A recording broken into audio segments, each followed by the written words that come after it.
কোনো পাকা ঘর বাড়ি নেই, পাকা রাস্তা তো প্রশ্নই আসে না, ইলেকট্রিসিটি নেই। যানবাহন বলতে শুধু গরুর গাড়ি আর ভ্যান, এইগুলো চলতো। আর কেউ কেউ সাইকেল চালাতো, সেটা তো ভিন্ন জিনিস। আর তখন গ্রামে খুবই হালকা বসতি ছিল, অনেক দূরে দূরে বিভিন্ন ঘর বাড়িগুলো ছিল। মানুষও তাদের আর্থিক অবস্থা তো বুঝতেই পারছেন সেই সময়গুলোতে অতটা ভালো ছিল না। আর একটু দূরে দূরে বিশাল বিশাল বাগান, ঝোপ, জঙ্গল এগুলো ছিল। শিয়াল কুকুরের উৎপাত এত বেশি ছিল যে দিনে দুপুরে বাড়ির উঠোন থেকে শিয়াল বাচ্চাদেরকে ধরে নিয়ে চলে যেত। এমন ঘটনাও কিন্তু ঘটেছে ওই সময়ে। আর হাঁস মুরগির তো কোনো কথাই নেই। যেখানে মানুষের বাচ্চাকে ধরে নিয়ে যাওয়ার ঘটনা ঘটছে, সেখানে হাঁস মুরগি তো একদম তুচ্ছ ব্যাপার। আর সন্ধ্যার পরে গ্রামের হাট বাজারগুলিতে কিচ্ছু পাওয়া যেত না, একদম শুনশান নীরবতা, দোকানপাট বন্ধ করে সবাই বাড়ি চলে যেত।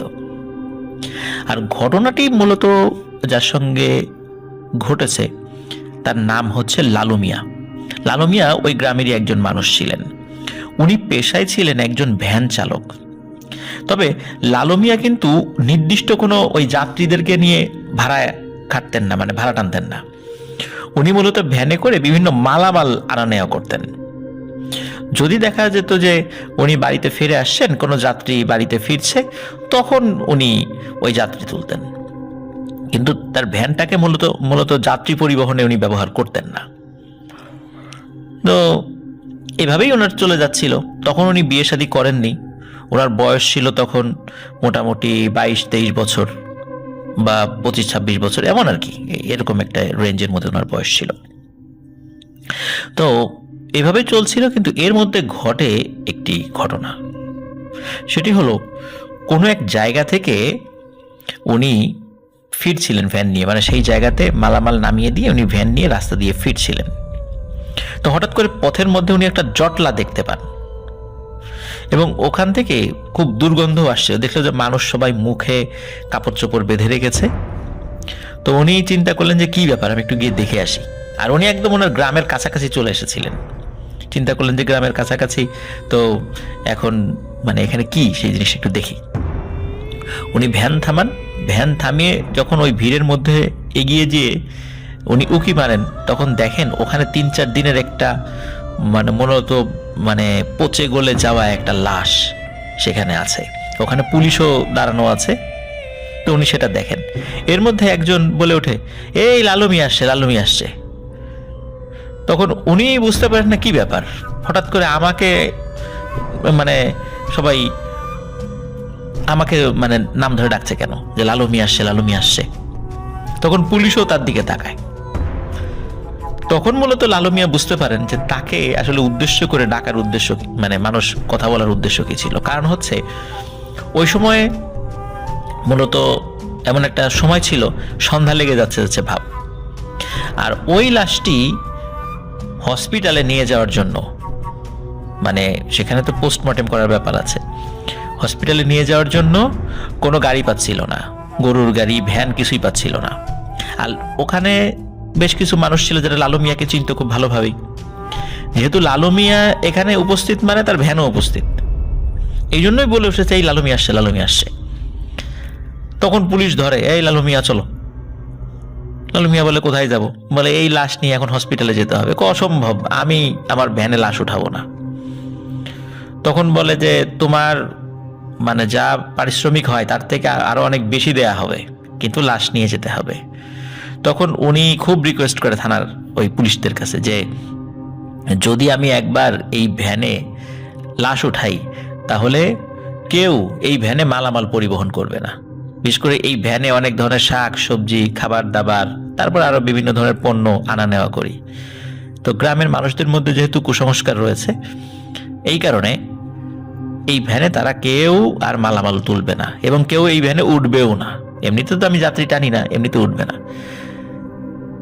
তখন পুলিশ বলে যে না, এটা তো হবে না, তোমাকে যেতেই হবে, কারণ এটা তো আইনের ব্যাপার, আইনকে অবজ্ঞা করতে পারবা না, আমাদেরকে সহযোগিতা তো করতে হবে। যেহেতু আমরাও আইনের লোক, আমাদেরকে সহযোগিতা না করলে তো তোমাকে আমরা অ্যারেস্ট করব। এইভাবে আইনের মার প্যাচ দিয়ে তাকে ভয় ভীতি দেখিয়ে তাকে বাধ্য করে ওই পচা গলা লাশটি ওই ভ্যানে ওঠাতে। ওই পুরনো কাপড় চোপড় কাঁথা টাথা দিয়ে ওই লাশকে পেঁচানো হয়, তারপর চট বলতে চাটাই আর কি, সেটা দিয়ে, বাঁশের চাটাই, সেটা দিয়ে পেঁচানো হয়, তারপর ভ্যানে উঠায় দেয়। তারপর পুলিশ সাথে সাথে থাকে আর কি, চলে যায় হসপিটালে। তো সেখানকার কাজ সেরে সেখানকার মর্গে যিনি ডোম হিসাবে ছিলেন, ডাক্তার ছিলেন, আইন অনুযায়ী সে কাজ শেষ করে আবার উনি লাশ নিয়ে বাড়িতে ফিরছিলেন। তবে ওয়াদা মাফিক সত্যি তাকে অনেক টাকা দেওয়া হয়েছে, যেটা ওনার পুরো 1 মাসের ইনকামের সমান। তো উনি লাশ নিয়ে বাড়িতে ফিরছিলেন, রাত হয়ে যাচ্ছিল, আর লাশের আত্মীয় স্বজনদের মধ্যে কেউই ছিল না সাথে। তো প্রিয় লিসেনার্স, আপনারা ভাবছেন যে লাশ নিয়ে আসার সময় নিশ্চয়ই কোনো ঘটনা ঘটেছে। না, কোনো ঘটনা ঘটেনি। একদম স্বাভাবিকভাবে তিনি ওই লাশের আত্মীয় স্বজনের কাছে লাশ বুঝিয়ে দেন। লাশ বুঝিয়ে দিয়ে উনি বাড়িতে চলে যান, একদম স্বাভাবিক। উনি ভ্যান ট্যান খুব ভালো করে ধুয়ে রেখে দেন। পরের দিন উনি ভ্যান নিয়ে আবার বের হন। উনি যে আশঙ্কা করেছিলেন যে ওনার ভ্যানে কেউ উঠবে না বা কেউ মালামাল তুলবে না, সত্যিই তাই। কারণ ওই সন্ধ্যাতেই জানাজানি হয়ে যায় যে ওই লাশটি কে নিয়ে গেছে হসপিটালে, লালু মিয়া নিয়ে গেছে। তো লালু মিয়া নিয়ে গেছে ভ্যানে। ওরে আল্লাহ, ওই ভ্যানে তো আর কোনো মালামাল তোলা যাবে না, তাহলে মালামাল নষ্ট হয়ে যাবে, মালামালে খারাপ পিশাচ জিন লেগে যাবে, সাথে মালামাল পচে যাবে। এই মানে বিভিন্ন ধরনের চিন্তা মানুষের মাথার মধ্যে। এই চিন্তা করে কেউ তার ভ্যানে আর মালামাল তোলে না। এখন ওনার তো রুজি রুটির মাধ্যমেই একটা জিনিসই ছিল, ভ্যান। তো কেউ যদি মালামাল না তোলে ওরা কিভাবে চলবে? উনি প্রচন্ড অর্থ কষ্টে পড়ে যান, কারণ উনি ওই লাশ টেনে যে টাকা উপার্জন করেছেন সেই টাকা দিয়ে আর কয়দিন চলে? নিশ্চয়ই খুব বেশি দিন চলার কথা না। তারপর ভ্যান মেরামত সংক্রান্ত বিষয়, টুকটাক খরচ তো থাকেই। তো এভাবে ওনার ওই টাকাটাও শেষ হতে থাকে, কিন্তু ওনার আর কোনো ভাড়া উনি পান না ওনার ভ্যানের জন্য। এদিকে ওনার কৃষি জমিও নাই যে উনি চাষাবাদ করবেন। শুধু তাই না, এই ঘটনার পরে মানুষ কি করে, ওনাকে এড়িয়ে চলে। কেন জানি এড়িয়ে চলে, উনি বুঝতে পারেন না। কথা বলতে একদম বলে না তা না, প্রয়োজন ছাড়া আসলে ওনার সাথে খুব একটা বেশি মানুষ কথাও বলে না। তখন লালু মিয়া চিন্তা করে যে আমি কি এতটাই অন্যায় করে ফেললাম, একটা লাশকে হসপিটালে নিয়ে তারপর আবার তার পরিবারের কাছে পৌঁছে দিলাম, আইনের যারা রক্ষক তাদের সেবা করলাম, আসলে কি আমি অনেক বড় অন্যায় করে ফেলেছি? নিশ্চয়ই না। তো উনি চিন্তা করেন যে তাই যদি হয়, যে আমি কোনো অন্যায় না করে যদি মানুষ এভাবে আমাকে শাস্তি দিতে থাকে, তাহলে আমি এক কাজ করি, আমি লাশটা নিই, যেহেতু এখানে টাকা বেশি পাওয়া যায়। তখন উনি কি করলেন, স্থানীয় যে থানা ছিল, ওই স্বরূপনগর থানা, সেই থানার পুলিশদের সাথে গিয়ে কথা বললেন যে যদি কোনো লাশ আসে আমাকে সাথে সাথে জানাবেন, আমি লাশ টেনে দেব। তো প্রিয় লিসেনার্স, ওই সময়টাতে কিন্তু বিভিন্ন ধরনের অপমৃত্যু হতো। আজকে যে হয় না তা না, অনেকেই সাপে কেটে মারা যায়, এটা একটা অপমৃত্যু। তারপরে আরো বিভিন্ন ভাবে মানুষ সুইসাইড করে। তো তখন তো গ্রামে পরিবহন বলতে, বিশেষ করে সবাই তো আর লাশ পরিবহন করতো না। তখন সবে ধন নীলমণি একটা মাত্রই মানুষ ছিল, লালু মিয়া এবং তার ভ্যান। থানার পুলিশদেরও আশ্রয়স্থল ছিল যে এই লালু মিয়া।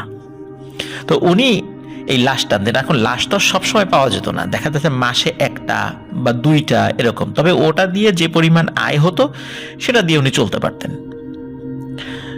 তো এভাবেই চলছিল। কিন্তু উনি যখন প্রফেশনালি উনি লাশ টানা শুরু করলেন, তখন মানুষ তার সাথে যতটুকু কথা বলতো, তারপরেও সেই কথাটাও এখন পারতপক্ষে আর বলে না। উনি কোনো দোকানে যদি চা খেতে যেতেন, সবাই উঠে চলে যেত। উনি যেই কাপে চা খেতেন, সেই কাপে অন্য কেউ চা খেত না। মনে হতো যে উনি একটা খুব অচ্ছুত একটা মানুষ হয়ে গেছেন আর কি। তো তারপরও উনি বিষয়টা মেনে নিয়েছিলেন, যেরকমটা তো হবেই, উনি বুঝেছিলেন। তো উনি চলছিল এভাবেই। মানে স্বাভাবিক গতিতে উনি ওনার মতো চলছিলেন আর কি। কিন্তু উনি কিন্তু বিয়ে করতে পারছিলেন না বা সংসার জীবন শুরু করতে পারছিলেন না। কারণ হচ্ছে যে প্রথমে তো তার আয় কম ছিল, কিন্তু তারপরে বিয়ে করবেন, মোটামুটি বিয়ের কথাবার্তা হচ্ছিল, কিন্তু পরবর্তীতে এই লাশ টানার কারণে কেউ তার সাথে মেয়ে বিয়ে দিয়ে, কেউ তো কথাই বলতে চায় না, মেয়ে বিয়ে দেওয়ার কথা তো অনেক মানে পরের বিষয়। তো যাই হোক, এইভাবে চলছিল লালু মিয়ার। এর মধ্যে 1978 সালের মাঘ মাসের কনকনে শীতের সময় ঘটে একটি ঘটনা। তো ওই সময় সকালবেলা পুলিশ খবর পাঠায় ওই স্বরূপনগর থানা থেকে তার বাড়িতে, যে তাড়াতাড়ি রেডি হয়ে ভ্যান নিয়ে যেন চলে আসে, কোনো একটা জায়গায় যেতে হবে। কোথায় যেতে হবে সেটা উনি জানেন না। তো পরবর্তীতে উনি তাড়াতাড়ি করে চলে যান। থানায় যাওয়ার পরে পুলিশরা ওই তাকে একটা জায়গায় নিয়ে যায়। উনি গিয়ে দেখেন ওখানে একটা মানে ঘন বাঁশঝাড়, আশেপাশে তেমন কোনো ঘর বাড়ি এবং কোনো বসতিই নেই। তো লোকমুখে শুনতে পান যে ওই সময়ে এই বাঁশঝাড়ের যে বাগানটি, এটি ছিল ডাকাতদের ঘাঁটি। এখানে বসে তারা ডাকাতির প্ল্যান করত, কোথায় কখন ডাকাতি করতে কোন গ্রুপ যাবে, কতজন যাবে, এবং আবার ডাকাতি সেরে সবাই এসে এই জায়গা মিলিত হবে, লুটের মালামাল ভাগাভাগি করে আবার যে যার মতো চলে যাবে। এটা ছিল ওদের একটা মানে ডিপো, যে এখানে এসে তারা প্ল্যান করবে। তো লালু মিয়া পুলিশদের সাথে ওইখানে গিয়ে দেখে যে আরো কয়েকজন পুলিশ ওখানে আগে থেকে উপস্থিত আছে। ওর একটি লাশ উপর হয়ে পড়ে আছে, এটা একটা মার্ডারের লাশ। আর ওখানে গিয়েই বুঝতে পারে যে এই লাশটি মূলত একজন ডাকাতের। ওরা ওই যে নিজেদের মধ্যে অন্তর্দ্বন্দ্বের কারণে একজন আরেকজনকে খুন করেছে, ডাকাতির মালামাল নিয়ে বা ভাগাভাগি নিয়ে দ্বন্দ্বের কারণে খুন করেছে। তো তখন সে ওই লাশটি মানে উপর হয়ে পড়েছিল, তো লাশটি তখন মানে সোজা করে বলতে আবার সোজা করে দেখে যে চেহারা মানে এটাকে আমরা কি বলি, চিৎ করে শুইয়ে দেয়। তো সবাই দেখে যে তার সমস্ত শরীরে মারাত্মকভাবে জখম করা হয়েছে, মানে কুপিয়ে তাকে হত্যা করা হয়েছে, মুখ টুক একদম খুব বাজে অবস্থা। তো যাই হোক, লালু মিয়ার যেটা কাজ, লালু মিয়া সেই কাজটি করেন, লাশটিকে ভ্যানে ওঠান, সাথে পুলিশ থাকে, চলে যায় লাশ কাটা ঘরে। লাশ কাটা ঘর থেকে কাজ শেষ করে আবার সে ফিরছিল, তবে ওইটা ফিরতে ফিরতে দেরি হয়ে যায়। ওই দিন মানে কাজ শেষ করতে করতে দেরি হয়ে গিয়েছিল। প্রিয় লিসেনার্স, এখানে কিন্তু একটা কথা বলে রাখি, এই যে উনি যে প্রফেশনালি লাশ টানা শুরু করেছিলেন, এর মধ্যে কিন্তু বিন্দু মাত্র কোনো ভয়ের ঘটনা ওনার সাথে ঘটেনি, মানে একদমই ঘটনা ঘটেনি, যার কারণে ওনার মনের মধ্যে কিন্তু কোনো ভয়ই ছিল না। উনি যে লাশ নিয়ে বিভিন্ন জায়গায় নিয়ে মানে আসছেন গেছেন, কোথাও কিন্তু কোনো ধরনের ভয়ের ঘটনা, একদম স্বাভাবিক, যার কারণে ভয়ের বিষয়টি আসলে ওনার মাথায় কাজই করে নাই কখনো। কিন্তু সব সময় তো আর একরকম হবে না, এটাই তো বাস্তব, তাই না? এবার সেই ধরনের একটা সিচুয়েশন সামনে চলে আসে। ওই সময় 1978 সালের মাঘ মাসের কনকনে শীতের রাত, আর রাস্তাঘাটও তো ওই সময় এত ভালো ছিল না, মাটির রাস্তা। তবে যেহেতু ওই সময় বর্ষাকাল ছিল, রাস্তা শুকনা ছিল। এখন লালু মিয়াকে একাই যেতে হবে। তো বলে দেয়া হয় যে ওই লাশটির মানে আত্মীয় স্বজন আগে থেকে কবর খুঁড়ে রেখেছে, ওখানে গিয়ে দ্রুত গোসল করিয়েই কবর দিয়ে দিতে হবে। তো লালু মিয়া সেখানে চলে যান। ওই জায়গাটা উনি আগে থেকে চিনতেন গ্রামটি, যে আর কার লাশকে বলে দেওয়া হয়েছিল তার বাড়ির আশেপাশের জায়গা তিনি চিনতেন। তো উনি ভ্যান নিয়ে যখন ওখানে চলে যান, দেখলেন যে সেখানে অল্প কিছু লোক অপেক্ষা করছে লাশের জন্য। লাশটাকে তারা গোসল দেন এবং সবাই মিলে, লালু মিয়া সহ সবাই ওই লাশটিকে কবর দেবেন, মানে এরকম একটা পরিকল্পনা ছিল। তো ওইখানে মূলত যে বিষয়টি হয় আর কি, সেটি হলো যে উনি যখন আসলে লাশ নিয়ে ফিরছিলেন, তখন আনুমানিক ওই সময় আনুমানিক রাত 8টা বাজে। তো উনি যখন লাশ নিয়ে ফিরছিলেন, এমনিতে তো রাস্তা তো ভালো না, মানে মাটির রাস্তা, তো জায়গায় জায়গায় এবড়ো থেবড়ো অবস্থা আছে। তো ওনার কাছে মানে হঠাৎ করে মনে হয় যে তার ভ্যানটা ঝাঁকি দিয়ে উঠছে। তো ঝাঁকি দিয়ে উঠে এইটা কেন? তো উনি প্রথমে ভেবেছেন যে রাস্তা তো মাটির রাস্তায় প্রথাপুর আছে বিভিন্ন জায়গায়, তো এই কারণে ঝাঁকি দিয়ে উঠতে পারে। কিন্তু সব জায়গায় আব্রথাব্র না, কিছু জায়গা আছে সমান্তরাল, সেখানেও ঝাঁকি দিয়ে উঠছে। মানে বিষয়টি এরকম যে কোনো মানুষ যদি খুব ব্যথা পায়, ব্যথা পেলে সমস্ত শরীর যেভাবে চমকে ওঠে, মানে নড়ে চড়ে ওঠে, ঠিক তেমনি মনে হচ্ছে যে ওই যে পেছনে থাকা লাশটি, সেই লাশটি নড়ে উঠছে, আর সেই সাথে ওই ভ্যানটাও ওই নড়ে ওঠার কারণে সেই ভ্যানে ঝাঁকি অনুভূত হচ্ছে। তো উনি পেছন দিকে তাকান, দেখেন না সব স্বাভাবিক। উনি ভাবেন যে এটা হয়তো তার মনের ভুল বা এটা হইতেই পারে। উনি আবার ভ্যান চালাচ্ছেন। তো চালাতে চালাতে মোটামুটি একদম কাছাকাছি, গ্রামের একদম কাছাকাছি চলে এসেছেন। শুরুতেই বলেছি যে ওখানে কিন্তু তার গ্রামের আত্মীয় স্বজন সেখানে ছিল, তাকে আগে থেকে জানানো হয়েছে, এবং সেখানে নিয়ে যাওয়ার পরে দ্রুত কবর, মানে গোসল করিয়ে কবর দেওয়া হবে, সেই প্রস্তুতিও সবকিছু মানে করে রাখা হয়েছে, কবর টবর ঘুরে। এখন উনি প্রায় কাছাকাছি চলে এসেছেন সে লাশ নিয়ে। এখন পেছন থেকে এক ধরনের আওয়াজ শোনা যাচ্ছে, গড় গড় গড় গড় আওয়াজ। তখন সে কি করে, সে পেছন দিকে তাকায়, সাহস করে পেছন দিকে তাকায়। তখন সে তাকিয়ে দেখে, তখন কিন্তু রাত 8টা, মানে একে তো কুয়াশা, তারপর অন্ধকার রাত, আর ওনার ভ্যানের নিচে কিন্তু ওই যে হারিকেন জ্বালানো ছিল, ওই হারিকেনের আলোয় চারদিকে কিছুটা আলোকিত হয়েছে, ওই আবছা আলোতে, কারণ আলো তো নিচ দিকে, উপর দিকে ততটা দেখা যায় নাকি, তারপরে তো বোঝা যায় আর কি। তো উনি দেখেন যে ওই লাশটি তো মূলত চাটাই দিয়ে বাঁধা ছিল। একটু আগেও, মানে কয়েক মিনিট আগেও উনি দেখেছেন যে চাটাই দিয়ে শক্ত করে লাশ বাঁধা, কিন্তু এখন দেখছেন চাটাই খোলা, ওই লাশটি উঠে বসে আছে এবং তার দিকে তাকায়, মানে তাকানো অবস্থায়। ওই সময়ে মানে অন্ধকারের মধ্যে তিনি বুঝতে পারছেন যে স্বাভাবিক থেকেই মনে হচ্ছে যে তার চোখ দুটো অনেক বড় বড় এবং লাল টকটকে, আর তার সমস্ত শরীরে যেই জায়গাগুলোতে কাটা হয়েছিল, মানে কোপ দিয়ে তো তাকে হত্যা করা হয়েছে, ওই জায়গাগুলো কিন্তু সেলাই করে দেওয়া হয়েছে, ডোম সেলাই করে দিয়েছিল, সেই জায়গাগুলো থেকে টপ টপ করে তাজা রক্ত পড়ছে, আর তার মুখ দিয়ে গড়গড় গড়গড় শব্দ বের হচ্ছে। তো এটা যখন উনি দেখেন, দেখার পরেই প্রচন্ড জোরে এক চিৎকার দেন। আর শীতের রাত তো বুঝতেই পারেন, চারদিকে শুনশান নীরবতা থাকে, ওনার ওই চিৎকার বেশ দূর পর্যন্ত চলে যায়।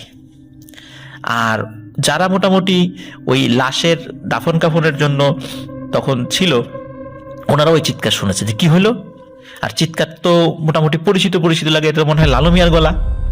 তখন তারা মানে খুঁজতে থাকেন, দৌড়ে চলে যেতে থাকেন যে কোথার থেকে আসলো, নিশ্চয়ই লালু মিয়া আসে, নিশ্চয়ই রাস্তাতেই আছে, যেহেতু তার সে ভ্যান নিয়ে আসবে। তখন তার রাস্তা বরাবর দৌড়াতে থাকেন, রাস্তা বরাবর দৌড়িয়ে গিয়ে লালু মিয়াকে ভ্যানের পাশে অজ্ঞান অবস্থায় পাওয়া যায়।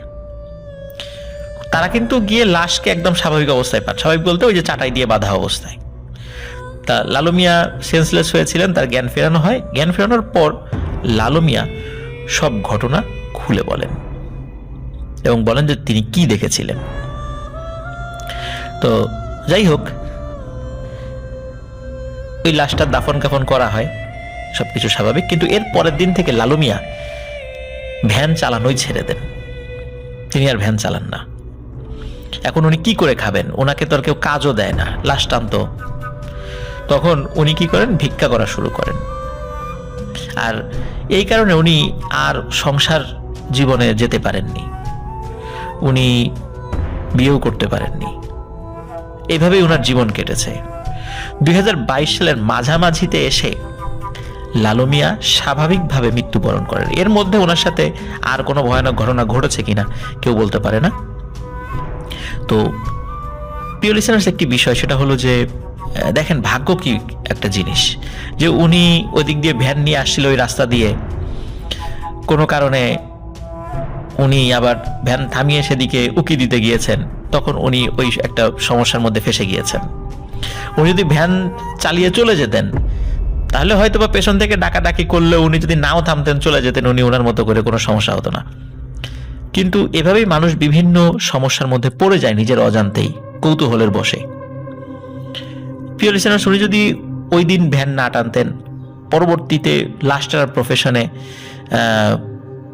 ওনাকে যেতে হতো না। উনি ওই দিন ভ্যান টানার কারণে, বিশেষ করে ওই রাস্তা দিয়ে ভ্যান টানার কারণে ওই লাশটাকে ওনার নিতে হয়েছিল, ভাগ্যের কারণেই বলা যায়, এবং যার ফলে পরবর্তীতে অনেক ধরনের সমস্যার মধ্যে উনি পড়ে যান। যতটা না ভয়ের সমস্যার মধ্যে পড়েছেন, তার থেকে বেশি সামাজিক সমস্যার মধ্যে উনি পড়েছেন।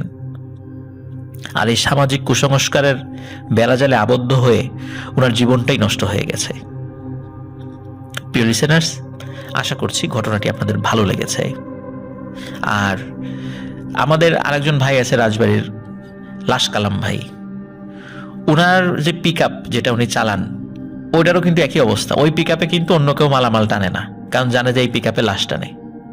উনি কিন্তু ওনার পিক আপে কোনো ভাড়া পান না। তো আপনারা যারা ওই রাস্তা দিয়ে আসা যাওয়া করেন, গোয়ালন্দর জামতলা বাজার, লাশ কালাম ভাইয়ের ইন্টারভিউতে আমি আগেও দেখিয়েছি, আপনারা ওনার সাথে কথা বলতে পারেন, ওনার পিক আপ সম্পর্কে জিজ্ঞেস করতে পারেন।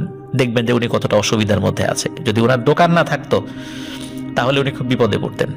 আর উনি কিন্তু অসাধারণ চা বানান।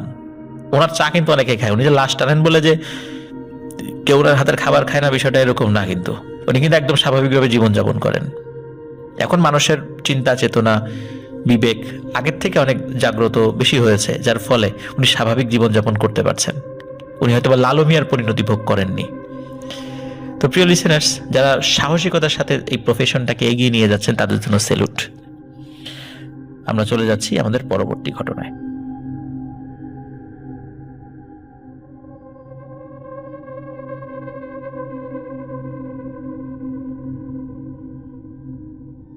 প্রিয় লিসেনার্স, এখন যে ঘটনাগুলো আমি বলবো, এই ঘটনাগুলো আমাদেরকে পাঠিয়েছেন ময়মনসিংহ জেলার ফুলপুর থেকে তানভীর হোসেন ভাই। উনি ছোট ছোট মোট 3টি ঘটনা আমাদেরকে পাঠিয়েছেন। এই 3টি ঘটনা পর্যায়ক্রমে আমি আপনাদের সাথে এখন শেয়ার করব। আর ঘটনাগুলো ছোট হলেও বেশ ভালো লেগেছে আমার কাছে। আশা করছি এই ঘটনাগুলো আপনাদেরও ভালো লাগবে। তো কথা না বাড়িয়ে শুরু করছি তানভীর হোসেন ভাইয়ের পাঠানো প্রথম ঘটনা। এই ঘটনাটি মূলত যার সঙ্গে ঘটেছে তার নাম হচ্ছে ফরহাদ হোসেন লিমন। তিনি এই তানভীর হোসেন ভাইকে ঘটনাটি বলেছেন এবং তানভীর হোসেন ভাই ওই ঘটনাটি শুনে আমাদেরকে লিখে পাঠিয়েছেন। তো ঘটনাটির সময়কাল মূলত ছিল এখন থেকে প্রায় বছরখানেক আগে, 1-2 বছর আগের ঘটনা। তো ওনার বাড়িও এই ফরহাদ হোসেন লিমনের বাড়িও ওই ময়মনসিংহ জেলার ফুলপুরে একটি গ্রামে। অবশ্য গ্রামের নামটি সঙ্গত কারণে বলছি না আর কি। ওই অঞ্চলে যারা আছেন তারা হয়তো বা আশেপাশের যেই জায়গাগুলো আছে সেটা শুনে হয়তো বা কিছুটা অনুমান করতে পারবেন যে কোন গ্রামের হতে পারে। তো যার সঙ্গে ঘটেছে সেই লিমন ভাই, উনি ঢাকাতে একটি বেসরকারি কোম্পানিতে চাকরি করতেন। তো উনি এক ছুটিতে, উইকেন্ড যেটা হয় শুক্রবারে, তো বৃহস্পতিবার উনি অফিস শেষ করে ঢাকা থেকে বাড়ির উদ্দেশ্যে রওনা দেন। তো ঢাকা থেকে উনি যখন ফিরছিলেন, কোনো কারণে ওই দিন রাস্তাঘাটে জ্যামের কারণে বেশ দেরি হয়ে গিয়েছিল। আর ওনাকে যেখানে বাস নামিয়ে দেয়, ওনাকে বাড়িতে যাওয়ার জন্য যেই জায়গাটাতে নামতে হবে বাস থেকে, সেই জায়গার নাম হচ্ছে গোরদার। আর উনি যখন নেমেছেন ঘড়ির কাঁটায়, তখন রাত 2টো প্রায় ছুঁই ছুঁই করছে।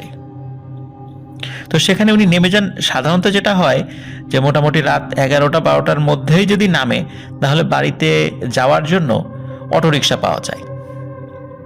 কিন্তু রাত যেহেতু প্রায় 2টো বেজে গিয়েছিল, ওই কারণে কোনো অটোরিকশা পাওয়া যাচ্ছিল না। আর ওই গোরদার থেকে ওনার বাড়ির দূরত্ব 5 কিলোমিটার। এখন 5 কিলোমিটার পায়ে যদি হাঁটতে হয় তাহলে মিনিমাম 1.5 ঘন্টা সময় লাগবেই। যেহেতু কোনো গাড়ি পাওয়া যাচ্ছিল না, আর কতক্ষণই বা দাঁড়িয়ে থাকবেন, উনি চিন্তা করলেন না হাঁটতে থাকি। গাড়ি যদি আসেও পেছন থেকে বা সামনে থেকে, তাহলে তো তার সাথে কথা বলে মিটিয়ে বাড়ির দিকে চলে যাব। এই বলে উনি হাঁটা শুরু করেন আর কি। তো মিনিট 5 হাঁটার পর উনি যে জায়গাটাতে আসেন, সেই জায়গাটার পাশে একটা শ্মশান ছিল, ছোটখাটো একটা শ্মশান ছিল। তো ওই শ্মশানটা উনি যখন পার হয়ে আসবেন এমন একটা জায়গা চলে আসেন আর কি, শ্মশানের এরিয়াটা, তখন হঠাৎ করে ওনার মনে হয় যে কেউ ওনার পিছু নিয়েছে, কিন্তু উনি তাতে কোনো গুরুত্ব দেন না। উনি স্বাভাবিকভাবে হাঁটছেন, আর পেছন দিকে উনি তাকান, কাউকে দেখতেও পান না। আরো কিছুটা পথ চলে আসার পর হঠাৎ করে বেশ কয়েকটা কুকুর, মানে কুকুরগুলোর আকৃতি স্বাভাবিক, এমনি দেখে একদমই স্বাভাবিক মনে হচ্ছে, সেগুলো ওনাকে ঘিরে ধরে ঘেউ ঘেউ করতে থাকে। এখন ঘেউ ঘেউ করার পেছনে আর একটা কারণ আছে, সেটা হলো দূরে শেয়াল ডাকছিল। অনেক সময় শেয়াল যদি ডাকে, সাথে সাথে কুকুর চিৎকার চেঁচামেচি করতে থাকে, ঘেউ ঘেউ করতে থাকে। এখন যেহেতু কুকুরগুলো ওনাকে ঘিরে ধরেছে, ওনার কিন্তু প্রচন্ড ভয় লাগে। আর রাতের বেলা এরকম একা একা হাঁটলে কুকুর কিন্তু এমনিতেই মানুষকে ঘিরে ধরে। মাঝে মাঝে ফজরের নামাজ পড়তে যাওয়ার সময় রাস্তায় থাকা কুকুরগুলো কিন্তু ওই এরকম ঘেউ ঘেউ করে।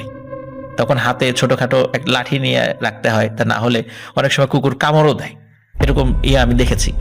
তো উনি চিন্তা করেছেন এরকম কিছু হতে পারে, রাতের বেলা তো কুকুর হয়তো এমনি ঘিরে ধরেছে, এমনি ডাকাডাকি করছে। তবে উনি ভয় পাচ্ছেন ভূতের ভয় না, ওই কুকুরের ভয়, যা কামড় টামড় দিয়ে বসে কিনা আবার, মানে এই ভয়টা পাচ্ছিলেন আর কি। তখন উনি হাঁটার গতি বাড়িয়ে দেন, ওই কুকুরগুলোকে একটু ধমক টমক দিয়ে রাস্তা থেকে সরিয়ে হাঁটার গতি বাড়িয়ে দেন, এবং উনি কাশীগঞ্জ নামক একটা জায়গায় চলে আসেন। আর ওখানে যখন তিনি আসেন তখন রাত প্রায় 2:30 বাজে। আর কাশীগঞ্জ ওই জায়গাটা পার হওয়ার পরেই একটা ছোট্ট কালভার্টের মতো আছে, মানে ব্রিজ, ছোটখাটো একটা ব্রিজ। তো তিনি যখন ব্রিজে উঠেছেন এবং পার হচ্ছেন, একদম ছোট তো, হঠাৎ করে ব্রিজের নিচ থেকে গড় গড় গড় গড় আওয়াজ আসতে থাকে। অনেক সময় কুকুর আর এক কুকুরকে দেখলে যখন গড় গড় গড় গড় আওয়াজ করতে থাকে, ঠিক তেমন, কিন্তু সেই শব্দটা অনেক জোরে, মানে কুকুর সাধারণত এত জোরে শব্দ করে না। যখন ওই শব্দটি আসে তখন ওনার গা ছমছম করতে থাকে আর কি, ভয়ের একটা শিহরণ বয়ে যায়। কিন্তু উনি মানে তখনও ওইভাবে যে ভূতই হবে বা এরকম জিন জাতীয় ভয়ানক কিছু দেখবেন এমন বিষয়টি আসলে ভাবেননি। ভয় পেয়েছিলেন এটা সত্য, তবে ওইভাবে ভাবেননি। উনি আবার চিন্তা করেন কি ব্যাপার, ব্রিজের নিচে কি কুকুর টুকুর আছে কিনা, দেখি কুকুর না অন্য কোনো প্রাণী। এই চিন্তা করে উনি ব্রিজের নিচে তাকান। আর উনি যখন নিচে তাকিয়েছেন, ওনার হাতে থাকা মোবাইল ফোনটি বের করে সেটা টর্চ লাইট জ্বালিয়েছেন। তো উনি যখন ওই নিচে টর্চ লাইট দিয়ে মোবাইলের যে টর্চ লাইট সেটা দিয়ে যখন দেখতে গিয়েছেন নিচে কি আছে, তখন উনি যেটা দেখেছেন, যেটা দেখে উনি প্রচন্ড ভয় পান। উনি দেখেন আনুমানিক প্রায় 10 ফুট উচ্চতার মানুষের মতো কিছু একটা নিচে দাঁড়িয়ে আছে এবং মাথা উঁচু করে উপর দিকে তাকিয়ে আছে তার দিকে, এবং মোবাইলের ওই টর্চ লাইটের আলোয় ওই অবয়বটার 2 চোখ জ্বলজ্বল করছিল, এবং ওই অবয়বটাই গড়গড় গড়গড় শব্দ করছিল। তার চেহারা দেখে মনে হচ্ছিল সে খুব বৃদ্ধ একজন মানুষ, কিন্তু মুখ অস্বাভাবিক রকমের লম্বা, এত লম্বা মুখ সচরাচর দেখা যায় না। তো উনি যখন এটা দেখেছেন, উনি দেখে আল্লাহু আকবার বলে ওইখান থেকে ঝেড়ে মারেন এক দৌড়াচ্ছেন, কিন্তু ওনার মনে হচ্ছে পেছন থেকে কেউ একজন দৌড়াচ্ছে বা ওনার পেছন পেছন কেউ একজন আসছে, কিন্তু কে আসছে উনি পেছন দিকে ঘুরে তাকান নাই। এভাবে দৌড়াতে সামনে থাকা একজন মানুষের সাথে সজোরে ধাক্কা লাগে। তো ধাক্কা যখন লাগে, তো ওই ধাক্কা খেয়ে উনিও পড়ে যান, এবং যেই লোকের সাথে ধাক্কা লাগে সেও কিছুটা পড়ে যাবেন, তবে সে নিজেকে সামলিয়ে নেন। তখন ওই ব্যক্তি বলে ওঠে, এই কে তুমি, এত রাত্রে কোত্থেকে আসছো, এভাবে দৌড়াচ্ছ কেন? তখন ওই লিমন ভাই উনি পেছন দিকে তাকিয়ে দেখেন, ওই যে তার কাছে মনে হচ্ছিল যে কিছু একটা পেছন থেকে আসছে, এরকম কিছুই নেই। তখন তিনি বলেন যে তিনি যখন আসছিলেন তখন এই যে এরকম একটা জিনিস ব্রিজের নিচে দেখেছেন। তখন বলে যে আসলে এই জায়গাটা তো ওইভাবে ভালো না, রাত্রে একা একা এভাবে আসতে হয় না, লোক থাকলে ভালো, তুমি একা একা আসছো এই জন্য হয়তো বা ভয় পেয়েছো। আচ্ছা চলো তোমাকে এগিয়ে দিয়ে আসি, তুমি কোন বাড়ির ছেলে? তখন বলো তুমি ওই বাড়ির ছেলে, তোমার আব্বাকে তো আমি চিনি, চলো। তখন বলে যে চাচা আপনাকে তো চিনলাম না। বলে আমাকে তুমি চিনবে না, আমাকে তুমি দেখোনি। সে চিন্তা করে যে নাই দেখতে পারি, কারণ গ্রামে তো থাকা হয় না অনেক দিন চাকরি বাকরির কারণে, হয়তোবা নতুন কোনো লোক এসেছে। অনেকেই তো গ্রামের অনেক লোক অনেক দিন ধরে মানে শহরে থাকে, তারপরে শহরের চাকরি বাকরি ছেড়ে দিয়ে আবার গ্রামে এসে চাষাবাদ শুরু করে। হইতে পারে যে এরকম গ্রামের কোনো মানুষ নতুন এসেছে, তিনি চেনেন না, এই চিন্তা করেছে আর কি। তো তার সাথে একদম স্বাভাবিকভাবে গল্প করতে করতে বাড়ি পর্যন্ত গিয়েছে। তখন বাড়ি পর্যন্ত এগিয়ে দিয়ে ওই লোকটা বলে যে ঠিক আছে, তোমার বাড়ি পর্যন্ত এগিয়ে দিয়ে গেলাম, আমার তো আবার একটু কাজ আছে, আমি চলে যাই। তখন উনি আবার, লিমন ভাই বলে যে ঠিক আছে, আপনি পরবর্তীতে এসে চা খেয়ে যাবেন। তাই মানে বাড়িতে আসার একটা দাওয়াত দেয় আর কি, স্বাভাবিকভাবে, যেটা ভদ্রতা আর কি। এখন বাড়িতে এসে বাড়ির লোকদেরকে ডেকে তোলে। উনি তো খুব ভয় পেয়েছিলেন। তখন তার বাড়ির লোকজন বলে ঠিক আছে, তোমাকে এখন যেটা পরামর্শ দিব, তুমি দ্রুত গোসল করো। স্বাভাবিকভাবে এরকম ভয় পাওয়ার পরে গোসল করলে ভয়টা কেটে যায়, বা ভয়ের প্রভাবটাও নাকি কেটে যায়, এটা গ্রামের অনেক মানুষই বিশ্বাস করে। তো উনি গোসল টোসল করে খাওয়া দাওয়া করে শুয়ে পড়েন। পরের দিন ওনার প্রচন্ড জ্বর আসে, প্রচন্ড জ্বর। তো জ্বরের ওষুধ খাওয়ানো হয়। যেহেতু উনি ভয় পেয়েছিলেন, সবাই চিন্তা করছে ভয় পাওয়ার কারণে যেহেতু জ্বর এসেছে, তাহলে একটু ঝাড়ফুঁক করতে হবে। একজন হুজুরকে বাড়িতে ডেকে নিয়ে আসা হয়। তো হুজুর আসেন, আসার পরে সব কথা শোনেন।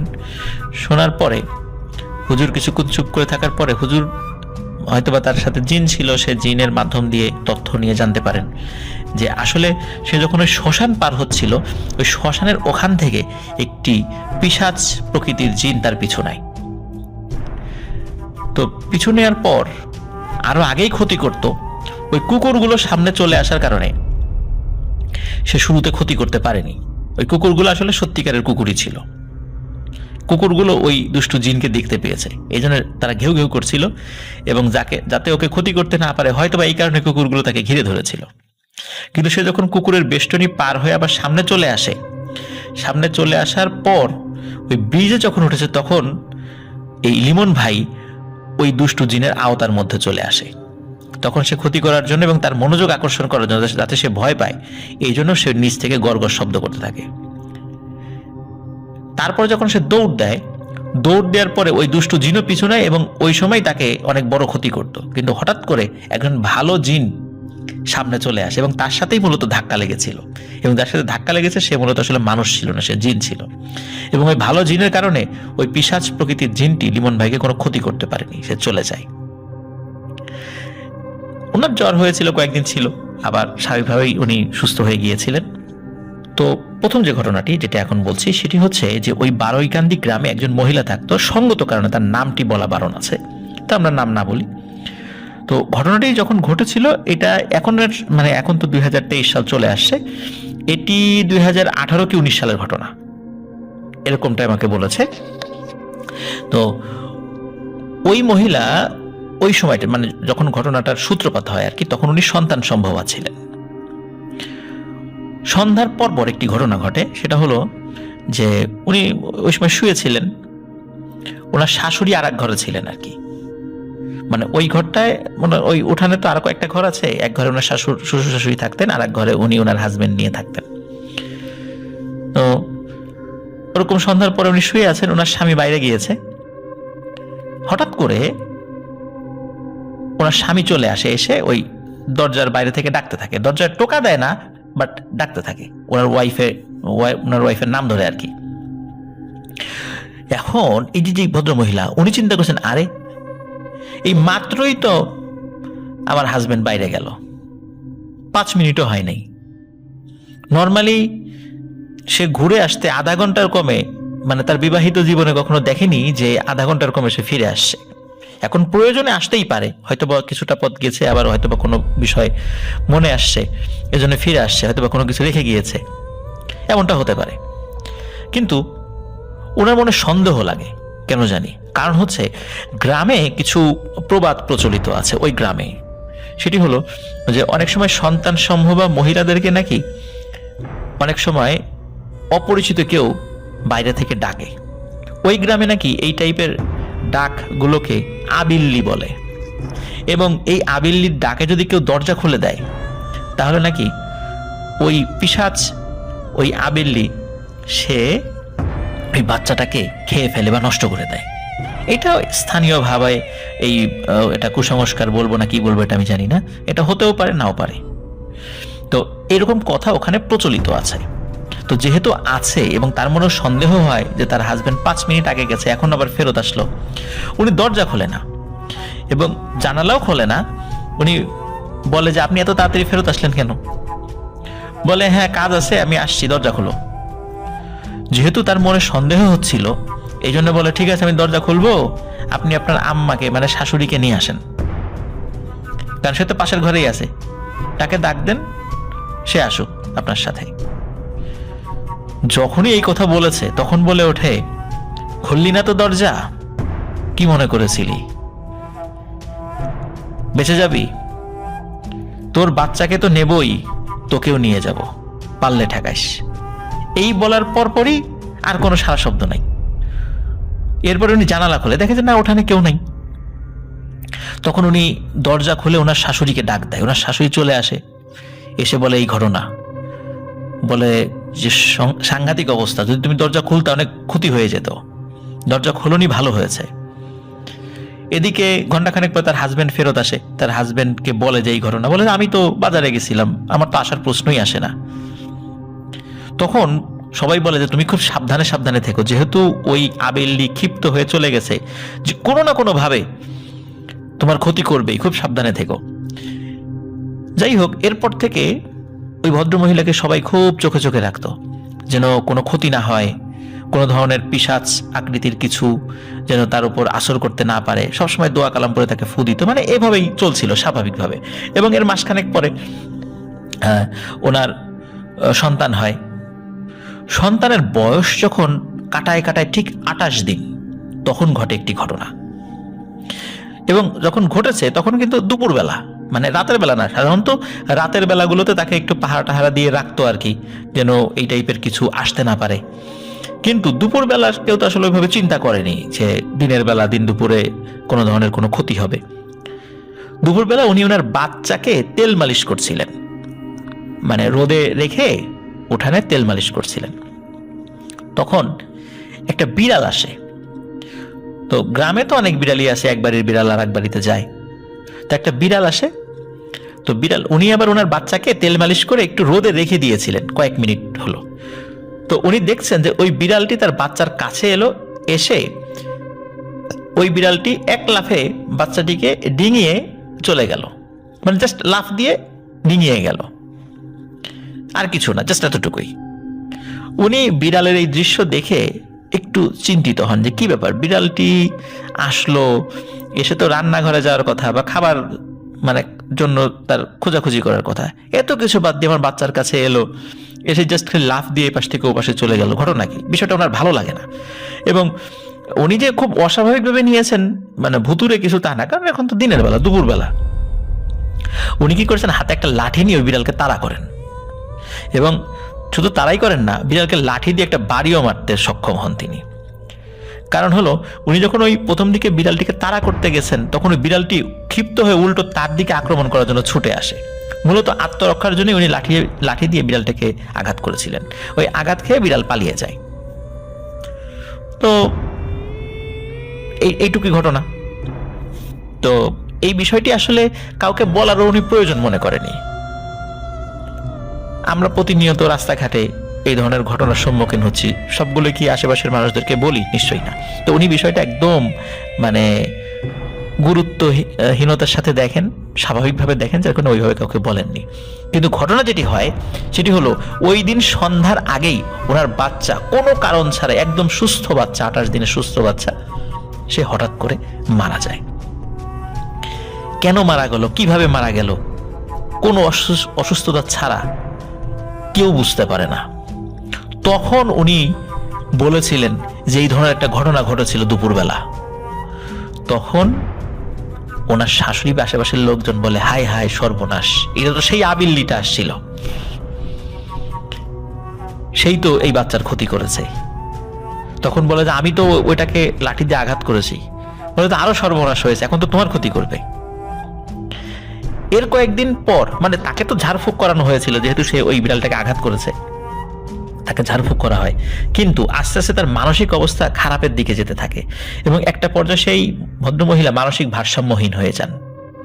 সবাই প্রথমে ভেবেছিল যে এটি হয়তোবা সন্তান শোকে এমনটা হয়েছে, কিন্তু পরবর্তীতে হুজুর জানান যে আসলে তার যে ক্ষতিটা হয়েছে এটি স্বাভাবিক না, এটা অস্বাভাবিক, এবং এটি ওই যে বিড়াল রূপী যে পিশাচ আবিল্লি সে এই কাজটি করেছে, এবং এটি থেকে উত্তরণ ঘটার সম্ভাবনা খুবই কম।